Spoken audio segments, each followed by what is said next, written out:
नमस्कार दोस्तों, आपने जो थंबनेल पर देखा वो बिल्कुल सही देखा। नासा के वैज्ञानिक जानते थे कि कल्पना चावला का यान वापस नहीं आएगा, फिर भी उन्होंने कल्पना चावला को क्यों जाने दिया, तो चलिए देखते हैं।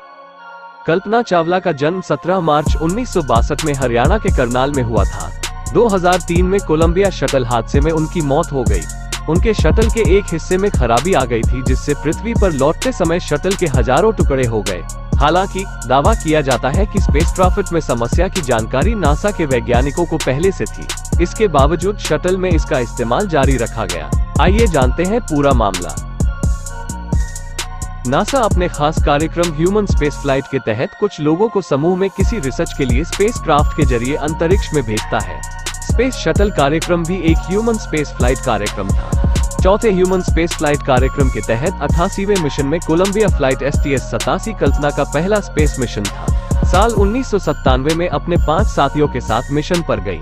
10.4 मिलियन माइल की दूरी तय करते हुए पृथ्वी के 252 चक्कर काटे और सफलतापूर्वक लौट आए। लैंडिंग से ठीक पहले बिगड़ गए थे हालात। 16 जनवरी 2003 को कल्पना स्पेस शटल कोलंबिया STS-107 से स्पेस शटल प्रोग्राम के 113वें मिशन पर एक बार रवाना हुई। 1 फरवरी 2003 को वापसी थी। पूरी दुनिया की नजरें टीवी पर टिकी थी। शटल को कैनेडी स्पेस सेंटर में उतरना था, पर सुबह 9 बजे से ठीक पहले मिशन कंट्रोल के दौरान असामान्य रीडिंग नोट की गई। शटल के बाएं विंग के सेंसर से तापमान की रीडिंग नहीं मिल रही थी और अचानक बाईं ओर के टायर की प्रेशर रीडिंग भी गायब हो गई।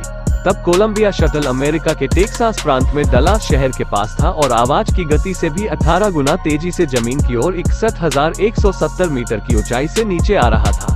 पहले से जानकारी के बावजूद फोम का हुआ इस्तेमाल। जांच के दौरान बाद में पता चला कि शटल के बाहरी टैंक से फोम का एक बड़ा हिस्सा टूटकर अलग हो गया था और स्पेसशिप का विंग भी इसी के चलते टूट गया था। बाएं विंग में एक छेद हो गया था, जिससे बाहर की गैसें शटल में घुसने लगी और सेंसर खराब हो गए थे। ये भी दावा किया गया कि इस फोम में समस्या की जानकारी नासा के वैज्ञानिकों को पहले से थी। इसके बावजूद शटल में इसका इस्तेमाल जारी रखा गया।